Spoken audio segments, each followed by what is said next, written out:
பழைய நகையை கொடுத்து வைட் 11 மந்த்ஸ்ல அதே எடைக்கு புது நகையை எடுத்துக்கோங்க. எக்ஸ்ட்ராவா ₹1 தர வேண்டாம். Magic old gold exchange. Doctor Veerababu hospital, Manappakkam, Chennai. மஞ்சள் காமாலைக்கான சிறப்பு சிகிச்சை. கால் 9840278009. ஸ்ரீபோகரின் சுகாலியா rheumatoid arthritis, psoriatic arthritis, psoriasis முழுமையாக குணமாகிறது. தொடர்புக்கு 9994724123. லாஸ்டா இந்தியா சுதந்திரம் பெற்ற போது அந்த காஷ்மீரை ஆண்டது யார் தெரியுமா?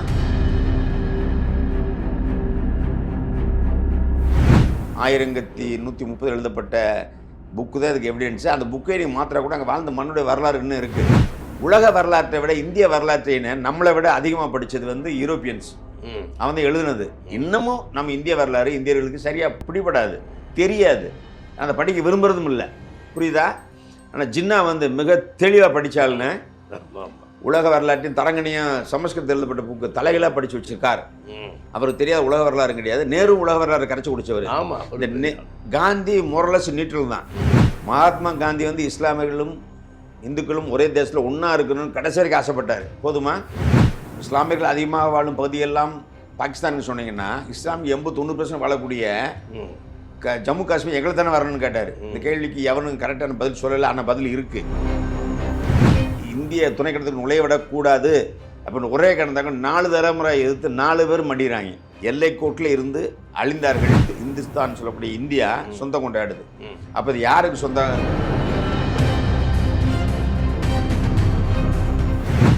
மன்னர் ஜெயபாலா இறந்தோன்னு அவருடைய சன்னு ஆனந்தபாலா வர்றாரு. அவரும் இஸ்லாம் ஏற்று நிற்கிறாரு.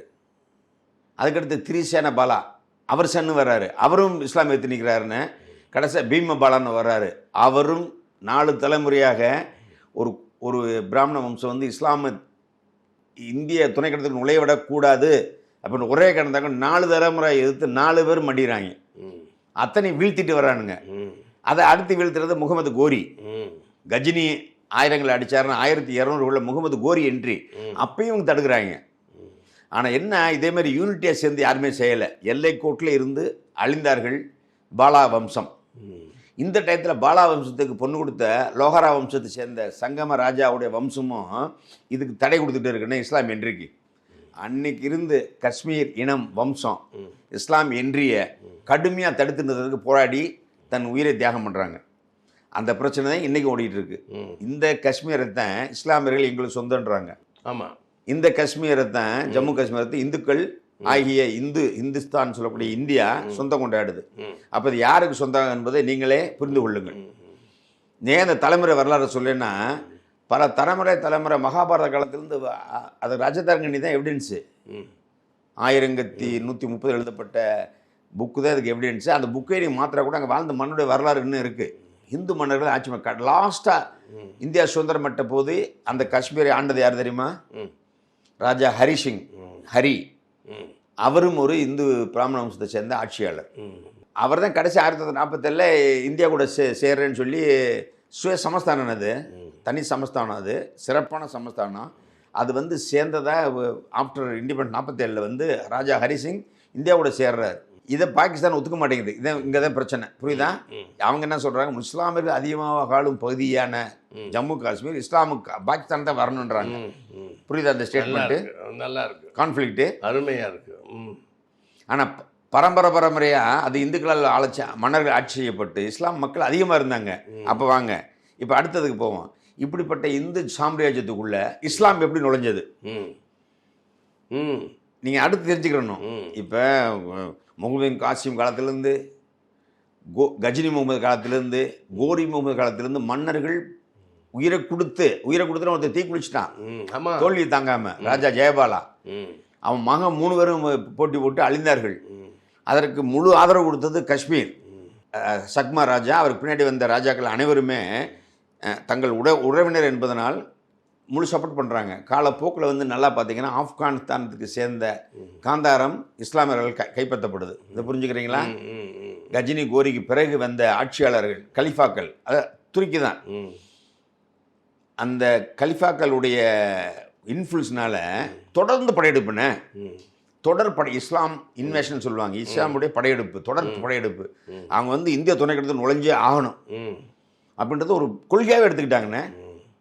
கலிஃபான்னு சொல்கிறத மத தலைவர்கள், இஸ்லாம் மத தலைவர்கள், முகமது நபி பின்னாடி வந்தவங்க வந்து துருக்கி அரப் கண்ட்ரியில் முழுசும் கேப்சர் பண்ணிட்டாங்கன்னு.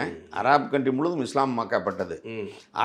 அப்போ கந்தஹார், ஆப்கானிஸ்தான், உஸ்பெகிஸ்தான் வரைக்கும் பரவிருச்சு. அந்த பக்கம் ரஷ்யாக்குள்ள நுழைய முடியல, இந்த பக்கம் ஐரோப்பிய நாடுகள் சிலுவை போர் மூலமாக தடுத்து நிறுத்திக்கிட்டாங்க. புரியுதா? இந்த எக்ஸ்பான்ஷன் எந்த பக்கம் வருது தெரியுமா? சவுத் அரேபிய இது பக்கம், இந்து துணைக்கண்ட பக்கத்து இஸ்லாமுடைய வேவ் வருது. இதை புரிஞ்சுக்கணுங்க நீங்கள். அதாவதுன்னு இவர்கள் தொடர்ந்து தாக்குவதையும் தொடர்ந்து ஜிஹாத் புனித போர், மத போரை புனித போரை செய்வதும் கடமையாக கொண்டு செஞ்சுட்டு இருக்காங்க இஸ்லாமியர்கள். நம்மளுக்கு அப்படி இல்லை. இதை ராஜா ஜெயபால் தீக்குளிச்சோட கதை முடிஞ்சு போச்சுன்ட்டான். அவன் பையனோட திரிசேன பாலாவோட முடிஞ்சு போச்சு, ஆனந்த பாலா முடிஞ்சு போச்சு. சக்ம ராமராஜா இறந்த பிறகு நம்மளால கதை எடுத்து மூடிட்டாங்க. ராஜா தாகிர் சொன்னார்ல, எனக்கோ யாருக்கோ வந்த சண்டையில் கிடையாது, நான் போடும் சண்டை இஸ்லாம் துணைக்கணத்துக்கு வரக்கூடாதுன்னு. இன்னைக்கு எனக்கு யாரும் சப்போர்ட் பண்ண மாட்டேங்கிறீங்க. அப்பயே சப்போர்ட் பண்ணலை. கிபி 711-12 அவர் சொந்த சகோதரர்கள், பங்காளிகள், குஜராத் ஆஞ்சிபட்டி பிரகரத வம்சாவளியை சேர்ந்தவர்கள். ஆனால் யாருமே வந்து இஸ்லாமுக்கு அணைபோட நினைக்கவே இல்லை. என்ன திறந்து விட்டானுங்க கதவை. ஒற்றுமை இல்லை. சாளுக்கியர்கள் கொஞ்சம் 2ஆம் புலிகேசி கொஞ்சம் டஃப் கொடுத்தாரு, ஹர்ஷவர்தனா கொஞ்சம் டஃப் கொடுத்தாருன்னு. இது ஒற்றுமையற்ற ஒரு தேசம். அதாவது வீட்டுக்கு ஒரு சண்டை, தெருவுக்கு ஒரு சண்டை, குடும்பத்தில் ஒரு சண்டை. இவர்கள் இந்த ஆனால் ஒரே யூனிட்டியாக, ஒரே ஃபோர்ஸாக, இஸ்லாம் என்ற ஒரே கொடியின் கீழ், இஸ்லாமியர்கள் என்ற ஒரே மதத்தின் கீழ், ஜிஹாத் இது மதத்திற்கான போர் என்ற ஒரே லட்சியத்தின் கீழ் வந்தாங்க உள்ள. இன்றைக்கி அப்படித்தான் வந்தாங்க. இன்றைக்கி அதுதான் நடந்துக்கிட்டு இருக்கு. அலையென்ன வந்துட்டு இருக்காங்க, நம்ம துரும்பே நின்று தடுத்துக்கிட்டு இருக்கோம். புரியுதா? அவங்களுடைய சிம்பிள் ஸ்டேட் உலகம் முழுதும் வந்து இஸ்லாம் வரணும். என்ன அதற்காண்டி இப்போ ஜிஹாத் பண்ணி கூட, உயிர் தியாகம் பண்ணி கூட அந்த சிலை வழிபாடை ஒழித்து கட்டிட்டு இஸ்லாமியோட சாம்ராஜ்யத்தை சாபிஸ்ட் அப்படி கொண்டு வந்து தான் அவங்களுடைய கொள்கையை வச்சுட்டு இயங்குறாங்க. இன்றைக்கி இந்த டிவி பார்த்து எத்தனை பேருக்கு வந்து இந்த காஷ்மீர் பிரச்சனை முழுசாக தெரியும்? இந்த கிரிக்கெட் மேட்ச் பார்க்குற மாதிரி பார்த்துட்டு இருக்கானுங்கண்ணே. கிரிக்கெட் மேட்ச் மாதிரி தான் இருந்தது. One day cricket match, India Pakistan match மாதிரியே தான் இந்த யுத்தம் மக்களால் வாட்ச் பண்ணப்பட்டது. அவங்களுக்கு இருக்க உணர்வும் வேகமும் வெறியும் தாக்கமும் உங்களுக்கு இல்லை. செய்தி வந்தால் கூட அதில் உணர்வு இருக்கும். காட்சியாக வரும்போது சினிமா மாதிரி ஆகிடும். இந்த கொடுமையை நம்ம என்ன சொல்கிறது? அதனால் நீங்கள் இன்னும் இப்போ தான் ஆரம்பிச்சிருக்கேன் நான் உங்களுக்கு பிரச்சனை எங்கன்னு. இதுலேருந்து நீங்கள் பின்னாடி வாங்க. இப்படி இருக்கும் பொழுது அடுத்த கேள்விக்கு வரணும். அப்போ இந்துக்கள் அதிகமாக வாழ்ந்த பகுதி எப்படி இஸ்லாம் அதிகமாக வாழும் பகுதியாக மாறியது? இந்து ஆட்சி பண்ணுறாங்க, மாறியது. அத்தானே பாகிஸ்தான் கேட்குது 1947 முஸ்லீம் பார்ட்டிஷன் ஆஃப் இந்தியா 1947 நடக்கும்போதுன்னு பிரிட்டிஷ் கவர்மெண்ட் வந்து ரெட்கிளிஃப்னு ஒருத்தரை போடுறாங்க, ஒரு நீதிபதியை, பிரிட்டிஷ் நீதிபதி. அவர் அன்றைக்கி தான் முதல்ல இந்தியாவுக்கு வர்றாரு. அவர் வந்து இந்தியாவை பிரிக்கிறார். எப்படி? இப்போ அவர் கொடுக்கப்பட்ட டைம் வந்து 6 வாரம். என்ன இவ்வளோ பெரிய நாட்டை 6 வாரத்தில் பிரித்து கொடுக்குறது அவங்க வடக்குறதுக்கு தெரியாது. ஒரு புது ஆளை கொண்டு வந்து உட்கார வைக்க மவுண்ட் பேட்டன் தலைமையில் நேரு எல்லாம் இருந்து நாட்டை பிரித்து கொடுக்குறதுக்கு பிளான் பண்ணுறாங்க. 1947 இங்கே தான் இஷ்யூ, முக்கியமான இஷ்யூ போது பாருங்கள். அதில் ஒரு கிளாஸ் என்ன தெரியுமா? இஸ்லாமியர்கள் அதிகமாக வாழும் பகுதிகள் முஸ்லீமுக்கு, இந்துக்கள் அதிகமாக வாழும் பகுதிகள் இந்துக்களுக்கு. இப்படி தான் பிரிவினை வருது. அப்போ அவங்க கேட்குறது உங்களுக்கு நியாயமாக தெரியுதான்னு பாருங்கள். எல்லாம் பிரிச்சுட்டே வர்றாங்கண்ணே. இந்த பக்கம் வங்காளம், அதில் வந்து இஸ்லாம் தான், அதான் உங்களுக்கு வங்கதேசமானது. கிழக்கு பாகிஸ்தான், மேற்கு பாகிஸ்தான். அப்போ பஞ்சாப் பகுதியில் வந்து பாகிஸ்தான் 50, இந்து 50 வாழ்கிறாங்க. பஞ்சாப் 2ஆக பிரிக்கிறாங்க, கிழக்கு பாகிஸ்தான், மேற்கு பாகிஸ்தான். புரியுதா உங்களுக்கு? அப்போ தான் ஜின்னா கேட்குறாரு, அப்போ காஷ்மீர் முஸ்லீம்கள் அதிகமாக வாழும் போது அது யாருக்கு வரணும்னு கேட்குறாரு. உங்களுக்கு பிரச்சனை புரியுதா? புரியுது. அண்ணே அப்போ தானே செகண்ட் வேர்ல்டு வார் முடிஞ்சு அவன் இடுப்பு ஒடிஞ்சு கிடக்காங்க. பிரிட்டிஷ் எல்லாம் பிச்சை எடுக்கிற ஸ்டேஜில் டயர்டாயிட்டாங்க. இந்த டயத்தில் இந்த இந்தியா பிரச்சனை மிச்சு விடுங்க பண்ண அட்லி, அங்கே இருக்க பிரைம் மினிஸ்டர், அங்கே இருக்க எல்லாரும், இந்த பிரிட்டிஷ் ராஜா எல்லாம் சேர்ந்து இந்த அப்படின்னு மவுண்ட் பேட்டன் அனுப்புகிறாங்க இந்த பிரித்து கொடுக்குறதுக்கு. மவுண்ட் பேட்டன் நேரும் ரொம்ப க்ளோஸ் ஆகிடுறாங்க, ரொம்ப ஃப்ரெண்ட்ஸ் மாரி ஆகிடுறாங்க. ஜின்னா வந்து காந்தி காலத்திலே டிஃபர் ஆகிறாரு. இதை நீங்கள் அண்டர்லைன் பண்ணிக்கிறணும். ஜின்னா யார் தெரியணும்ல உங்களுக்கு? இந்த இடத்துல என்ன வரலாறு பண்ண பற்றி உங்களுக்கு அவுரங்கசீப்லேருந்து அக்பர் வரைக்கும் போயிட்டு வர்றேன். ஆமாம். உங்களுக்கு வந்து இந்த இஸ்லாம் பிரச்சனை எங்கே ஆரம்பித்தது, கஜினி என்ன, கோரி என்ன, முகமது காசி வரைக்கும் சொல்லியிருக்கேன். அப்போ காஷ்மீரில் இருந்த இந்து ராஜாக்கள் சப்போர்ட் பண்ணி அடித்து நிறுத்தினாங்கன்னு சொல்லியிருக்கேன். அப்போ எப்படி இது வந்து இந்த காஷ்மீர் இந்துக்கள் அதிகமாக வாழும் பகுதியாக மாறினது அப்படின்னு ஒரு பிரச்சனை வருது பார்த்தீங்களா? இந்த காலகட்டங்களில் இந்த ஷக் ராமராஜாவுடைய வம்சாவளி பலமிழந்துட்டே போகுதுன்னு போகும்போது லடாக்கில் இருந்து ரெஞ்சன் ஒரு புத்த ஒரு ரவுடித்தனமான எலிமெண்ட்டு காஷ்மீரில் புகுந்து காஷ்மீர் ஆட்சியை கைப்பற்றுறான்னு. இன்னையாது இந்த வரலாறு புரியணும். எனக்கு தெரியாது. யாருக்குமே தெரிய வாய்ப்பு இல்லை. நான் என்ன கேட்ட கேள்வி நீ பார்த்தீங்கன்னா போதும். ஜின்னாவுடைய கேள்வி, இஸ்லாமியர்கள் அதிகமாக இருக்கும் நாடுகள் வந்து பாகிஸ்தானுக்குன்னு சொன்னீங்கன்னா 90% மேலே இஸ்லாமியர் அதிகமாக வாழும்போது ஜம்மு காஷ்மீர், அதை ஏன் எங்களுக்கு கொடுக்க மாட்டேங்கிறீங்க? அது எங்களுக்கு தானே வரணும். இதான் அவர் கேள்வி. அது மட்டும் இல்லை, 850 வருஷம் நாங்கள் தானே ஆண்டோம். அது அடுத்த கொஸ்டின். அடுத்த கொஸ்டின். அப்போ ஏன் தர மாட்டேங்கிறீங்க? இந்த கேள்வியில் வேலிடிட்டி மொத்தையாக கேட்டீங்கன்னா உங்களுக்கு நியாயமாக இருக்க மாதிரி தெரியும். அதானே கொடுக்கணும். இந்த கடைசியில் இருக்கிற பங்காளை கொடுத்துட்டீங்க. ஈஸ்ட் பெங்கால் வெஸ்ட் பெங்கால் பிரிக்கிறீங்க. ஈஸ்ட் பாகிஸ்தான் வெஸ்ட் பாகிஸ்தான் பிரிக்கிறீங்களா? மண்டிக்கு மேலே இருக்கிற மத்திய பாகிஸ்தான் ஒன்று வரும். பஞ்சாப் 2ஆக பிரிச்சிட்டிங்களா? கிழக்கு பாகிஸ்தான் மேற்கு பாகிஸ்தான். அதுக்கு மண்டை மேலே ஹரியானா, அதுக்கு மண்டைக்கு மேலே என்ன இருக்குது? காஷ்மீர் இருக்குது, ஜம்மு காஷ்மீர். அங்கே 51% இருக்குது. பஞ்சாப் 2ஆக பிரித்து கொடுத்தீங்க. 80க்கு மேலே இருக்குது காஷ்மீர், ஜம்மு. ஏன் கொடுக்க மாட்டேங்கிறீங்க? இதுதான் அவர் ஜின்னாவோட கேள்வி. இந்த கேள்வி வேலிடா இல்லையா? ரைட். இது ஆனால் இது வேலிட் இல்லைன்றது இந்தியாவோட ஸ்டாண்டு. அது எப்படின்னு சொல்கிறேன். அப்போ அது வரைக்கும் இந்துக்கள் அதிகமாக இருந்த ஜம்மு காஷ்மீர் எப்போ இஸ்லாம் கையில் விழுந்தது? இந்த கேள்விக்கு பதில் தெரிஞ்சாதே ஜின்னாவோட கேள்விக்கு நீங்கள் பதில் சொல்ல முடியும். கிருஷ்ணமேனன் மாதிரி நம்ம டீட்டெயில் தெரியாமல் 4 மணி 5 மணி பேச முடியாது. இந்த கேள்வி மொட்டையாக பார்த்தீங்கன்னா ஜின்னா பக்கம் நியாயம் தெரியும். என்ன இப்போ நாங்களும் நீங்களும் சேர்ந்து தான் ஃபைட் பண்ணோம். இது முகல் பேரரசு, முகலாயர்களை ஆட்சி பண்ணது. அப்போ நீங்கள் மைனாரிட்டி இருந்தீங்க, நாங்கள் மெஜாரிட்டியாக இருந்தோம். முகலாயர் இருந்து 1757 பேட்டில் ஆஃப் பக்சர், அதுக்கடுத்து பிளாசி போரில் வந்து ராபர்ட் கிளை பண்ண சூழ்ச்சியில் வந்து நாடு பிடிபட்டு போய் முகல் பேரரசு அழிஞ்சது. இங்கிலீஷ் டேக் ஓவர் பண்ணிட்டானுங்க. அதுக்கு மராட்டியர்கள் வீழ்த்தினாங்க. ராஜா ரஞ்சித் சிங் இருக்க வரைக்கும் பஞ்சாபை கை வைக்க முடியல இங்கிலீஷ்காரங்க. 1834 ராஜா ரஞ்சித் சிங் விழுந்த உடனே இந்த பிரிட்டிஷ்காரன் பஞ்சாபை டேக் ஓவர் பண்ணிட்டான். புரியுதா? இதெல்லாம் இந்த வரலாறு. முகல் பேரரசு வீழ்ந்த பிறகு முகல் பேரரசு வந்த வரலாறு உங்களுக்கு தெரியும். பாபர் என்ட்ரி 1525 இப்ராஹிமிலோடைய வீழ்த்திட்டு பஞ்சாபை டேக் ஓவர் பண்ணுறாரு. அவர் காபுல் பிரீடு. முகல் பேரரசு வருது, மங்களுடைய பிரீடில் சேர்ந்தவர் முகல் பேரரசு கொண்டு வர்றாரு. அதே ஜின்னா சொல்கிறாரு. அப்போ நாங்கள் தானே 200 வருஷமாக ஆட்சி பண்ணிகிட்டு இருந்தோம். ரொம்ப நாளாக ஆட்சி பண்ணோம். நாங்கள் ஏன் காந்தி டீம் மற்ற கையேந்திரன்னாரு. ஜின்னாவோட ஸ்டேட்மெண்ட்டு. ஆமாம் ஐயா, முகல் பேரரசு நீங்கள் ராபர்ட் கிளைவ் செஞ்ச சதி, ஊழல், பிரித்தாளும் கொள்மை, எங்கள் ஒற்றுமையின்மை. ஜின்னா பிரமாதமாக பேசுவாருன்னு மேனன்லாம் பக்கத்தில் உரப்பட முடியாது. ஜின்னா முகமது அலி ஜின்னா வந்து மிகப்பெரிய பேச்சாளர், மிகப்பெரிய பாரம்பரியமிக்க குடும்பத்தை சேர்ந்தவர், மிகப்பெரிய லண்டனில் படித்தவர், ஸ்டைலிஷான ஆள், நேரு கூட ஸ்டைலான ஆள், தெளிவாக பேசக்கூடியவர், தெளிவான. அதனால தான் அவர் பாகிஸ்தானின் தந்தை இன்னைக்கு வழிபட்டுக்கிட்டு இருக்காங்க. இப்போ இந்த கேள்விக்கெல்லாம் பதில் என்ன தெரியுமா? வரலாற்றில் எங்கேயுமே சரியாக பதியப்படாதுன்னு நீங்கள் தோண்டி தோண்டி எடுக்கணும். ரஜதரங்க படிக்கணும். அதெல்லாம் படித்து முகமது கோரி, காசிம் இதெல்லாம் படித்தா தான் ஜின்னாவோட கேள்விக்கு பதில் தெரியும். உலக வரலாற்றை விட இந்திய வரலாற்றைன்னு நம்மளை விட அதிகமாக படித்தது வந்து யூரோப்பியன்ஸ். அவன் தான் எழுதுனது. இன்னமும் நம்ம இந்திய வரலாறு இந்தியர்களுக்கு சரியாக பிடிபடாது, தெரியாது, அதை படிக்க விரும்புறதும் இல்லை. புரியுதா? ஆனால் ஜின்னா வந்து மிக தெளிவாக படித்தாள்னு உலக வரலாற்றின் தரங்கணியும் சமஸ்கிருதத்தில் எழுதப்பட்ட புக்கு தலைகளாக படித்து வச்சிருக்கார். அவருக்கு தெரியாத உலக வரலாறு கிடையாது. நேரு உலக வரலாறு கரைச்சி குடிச்சவர். இந்த காந்தி மொரலஸ் நீட்டல் தான். உலக வரலாற்றை தெளிவாக தெரிஞ்சுக்கிட்டது நேரு. அதுக்கடுத்து அவருக்கு ஈக்குவலாக தெரிஞ்சுக்கிட்டது ஜின்னா. ரெண்டுக்கு நடுவில் மாட்டிக்கிட்டது காந்தி. இதானே இந்த பிரச்சனை தானே இன்றைக்கு நடந்துக்கு பிரச்சனையுடைய தாய் லீடு. மகாத்மா காந்தி வந்து இஸ்லாமியர்களும் இந்துக்களும் ஒரே தேசத்தில் ஒன்றா இருக்கணும்னு கடைசி வரைக்கும் ஆசைப்பட்டார். போதுமா? ஆமாம். அந்த அது உங்களுக்கு தெரியுமில்ல உங்களுக்கு அந்த கதை. இந்தியா பார்ட்டிஷன் காந்தி உண்ணாவிரதம் இருந்தார். பார்ட்டிஷன் அந்த விளைவு பல லட்சம் பேர் செத்தாங்கன்னு. அப்போ காந்தியோட ஸ்டாண்ட் என்ன? இந்தியா பாகிஸ்தான் ஒரே தேசமாக இருக்குன்றது. ஒரே தேசம் இருக்க முடியாது அப்படின்னு சொன்னது ஜின்னா மிக அழுத்தமாக. எங்கள் கலாச்சாரம், எங்கள் பேச்சு, எங்கள் மதம் எல்லாமே வேற. இங்கே வந்து நீங்கள் உயிரோடு இருக்கும்போது எங்களை அவர் பிரைம் மினிஸ்டர் கேட்குறாருன்னு அவரை பிரசிடண்ட் ஆக்கிட்டு நேரு பிரைம் மினிஸ்டர் ஆக்கலான்றதை வல்லபாய் பட்டேலுடைய அவங்க தான் எல்லாரோட விருப்பமாக இருந்தது. காந்தி சொல்கிறாரு ஜின்னா அவன் பிரைம் மினிஸ்டர் ஆக்கிடுவோம், நேரு பிரசிடென்ட் ஆக்கிடுவோன்னு. அதுக்கு ஒத்துக்க மாட்டேன்றார் வல்லபாய் பட்டேல். புரியுதா? இது ஒரு உள்குத்து. இது ரீடிங் த முஸ்லீம் மைண்ட் ஒரு புக் இருக்குது. ராஜ்மோகன் காந்தி எழுதின புக்குன்னு ரீடிங் முஸ்லீம் மைண்டு. ராஜ்மோகனும் எழுதியிருக்காரு பதிவை. இந்த பிரச்சனை என்னன்றது காந்தியோட பேரன் எழுதுறாருன்னு புரியுது. அங்குதான் ஜின்னா வெகுட்டு வெளியேறினார். எங்கு காந்தி இருக்கும் பொழுது இந்த நாட்டில் இஸ்லாமியர்களுக்கு 2ஆம் இடம் கொடுக்கப்படுகிறதோ நீ இல்லாத காலத்தை எங்களை ஓரம் கட்டிடுவீங்க. இது நாங்கள் இஸ்லாம் முகமதியர்கள் ஆட்சி பண்ண 200-300 ஆண்டு ஆண்ட பூமி. நான் போய் நேருகிட்டையும் வல்லபாட்டில் கையேந்த தயாரா இல்லை. எனக்கான உரிய நிலத்தை காணி நிலத்தை எனக்கு பிரித்து கொடுத்துரு. மகாபாரதம் மாரி ஊசி முளை நிலம் 7 வீடு. ஊசி நிலமா ஊசி முனை நிலம் கூட கொடுக்க மாட்டேன்னு துரியோதனன் சொன்னதுனால தான் மகாபாரதம் வந்தது. இங்கே அதே பிரச்சனை. இந்தியா நீ 2ஆக பிரிக்கணாயா.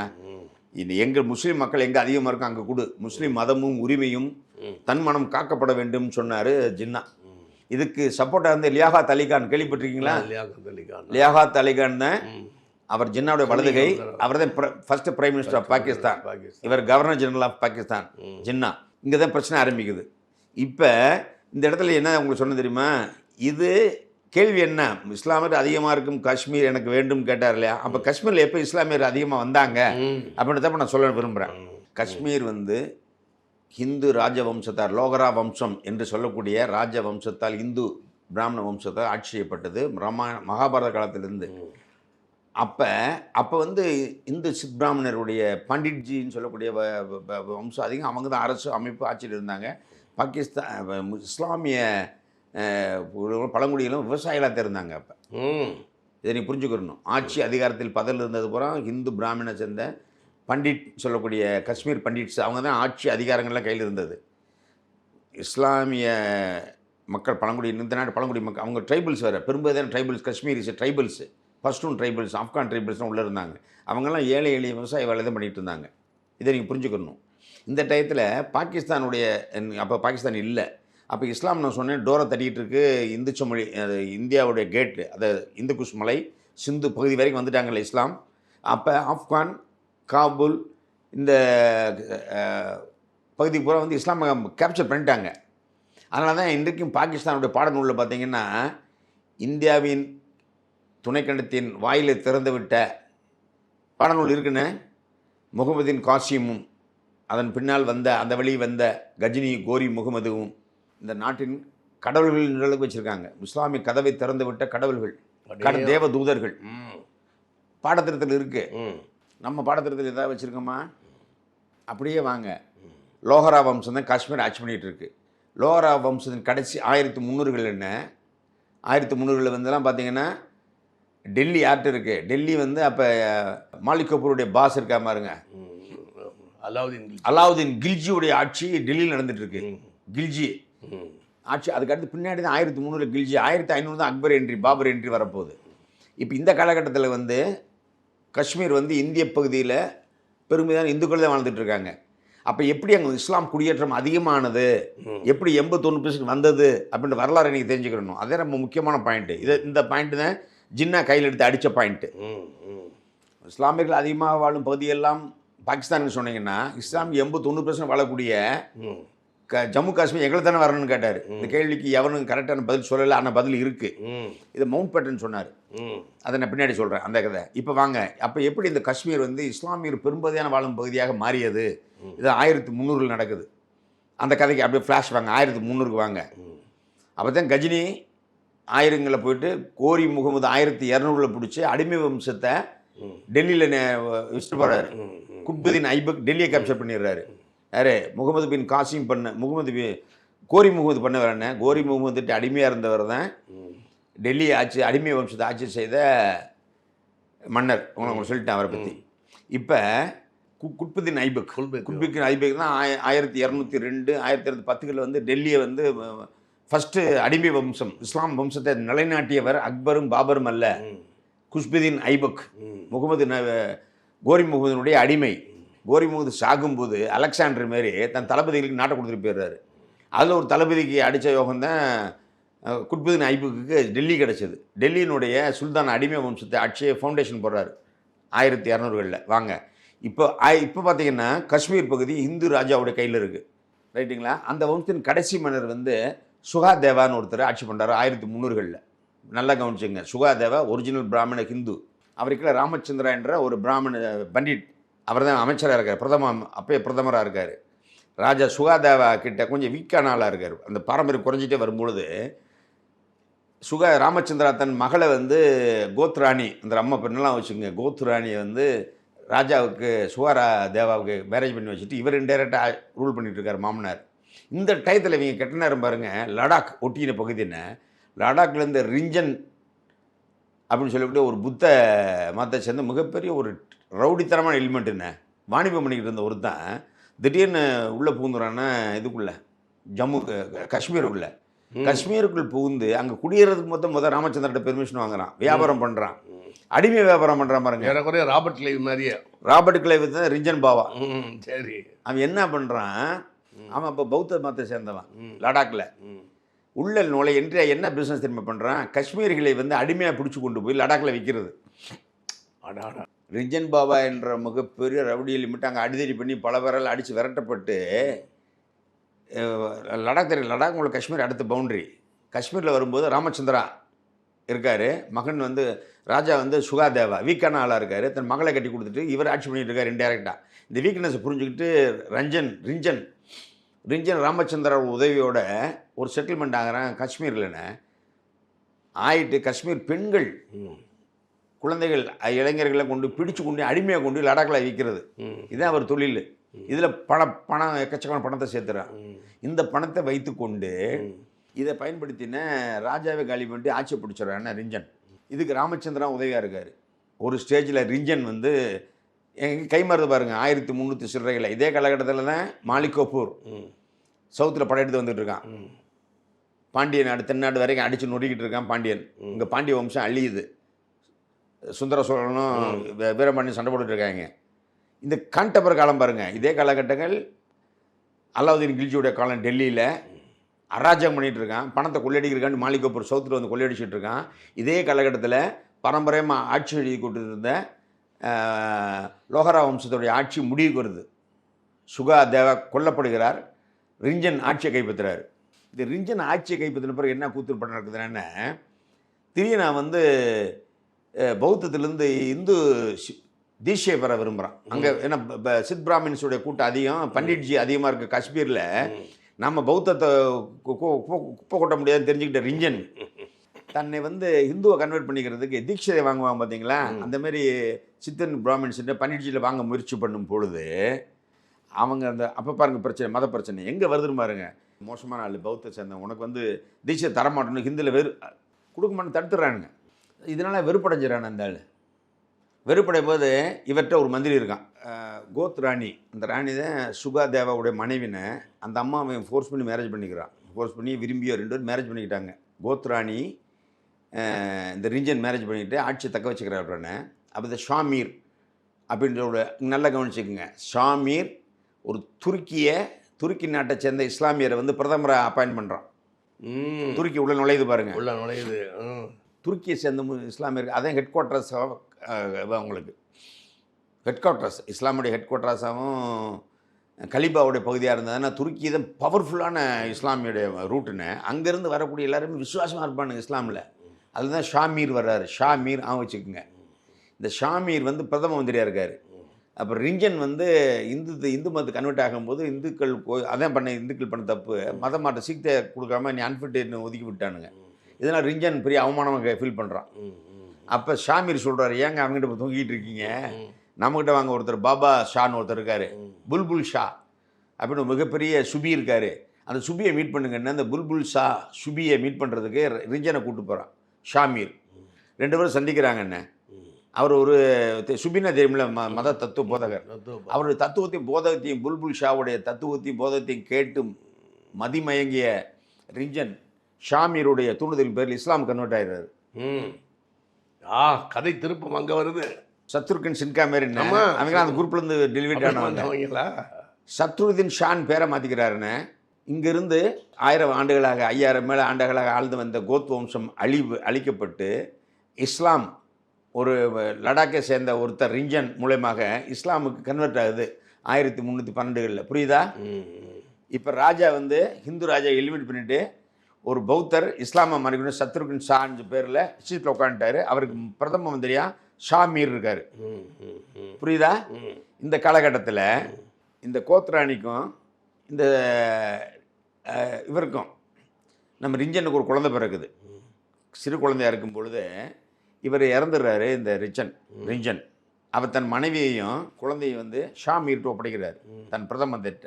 இவங்களை வரத்தை ஆளாக்கி அந்த பதவியில் உட்கார வைன்னு சொல்லிட்டு போனால், இந்த சந்தர்ப்பத்தை பயன்படுத்தி கொண்டு துருக்கிய ஷாமீர் என்ன பண்ணுறாரு, குழந்தையும் ராணியையும் ஜெயிலில் போட்டு அடைச்சிட்டு ம் ஷாமீர் துருக்கிய ம் வம்சாவளியில் வந்த ஷாமீர் அடா அடா. ஆட்சியை பிடிச்சிடுறான், காஷ்மீர் ஆட்சியை. 1350களில் ம் real Muslim, hmm original. Rinchan is not a real Muslim, hmm but Shamir ம் துருக்கிய வம்சத்தை சேர்ந்த ஒரிஜினல் பிளட். ம் துருக்கியை வந்து சீட்டில் உட்கார்றான், புரியுதா? ஷாமீர் 1350. அங்கிருந்துன்னு தொடர்ந்து சுல்தான்கள் ஆட்சி தானே, அவ்வளோதான். ம் டேக் ஆஃப் ஆயிடுச்சா? ஆமாம் ஆயிடுச்சா. இவர் என்ன பண்றார், ஷாமீர் ஆட்சியை பிடிச்ச உடனே என்ன பண்றாருன்னு முழு மூச்சாக ம் காஷ்மீரிலுடைய அனைத்து முஸ்லீம் அல்லாதவர்களையும் இஸ்லாம் கன்வெர்ட் பண்றாரு. போதுமா? இஸ்லாம் ஒன்றும் புதுசாக அங்கே வந்து குடியேறி இல்லை. ம் இருந்த இந்துக்களும் சத்வி பிராமண கூட்டத்தை சேர்ந்தவர்களும் பண்டிட்ஜி இதெல்லாம் மதம் மாற்றம் செய்யப்பட்டார்கள். போதுமா? அப்போ எண்ணிக்கை கூடுமா கூடாதா? அப்புறம் மன்னர் எவ்வளி மக்கள் அவ்வளி. ஆமாம் ஆமாம். அப்போ ஜின்னா கேள்விக்கு பதில் கிடைச்சிருச்சா? ம் கிடைச்சிருச்சு. ம் காஷ்மீர் முழுசுமே முஸ்லீம் அதிகமாக மாற்றினீர்கள், மாற்றப்பட்டார்கள். அதானே பிரச்சனை. மாறினார்கள், மாற்றப்பட்டார்கள். மாற்றப்பட்டார்கள். ம் நீங்கள் ஆனால் பிரிட்டிஷ்காரனுக்கு எந்த வரலாறு தெரியாது, அவன் குழப்பம் அடைகிறான். என்ன அப்படி சொன்னால் ஜின்னா சொல்ல கரெக்டாக இருக்கே அப்படின்னு குழப்பம் அடைகிறாங்க.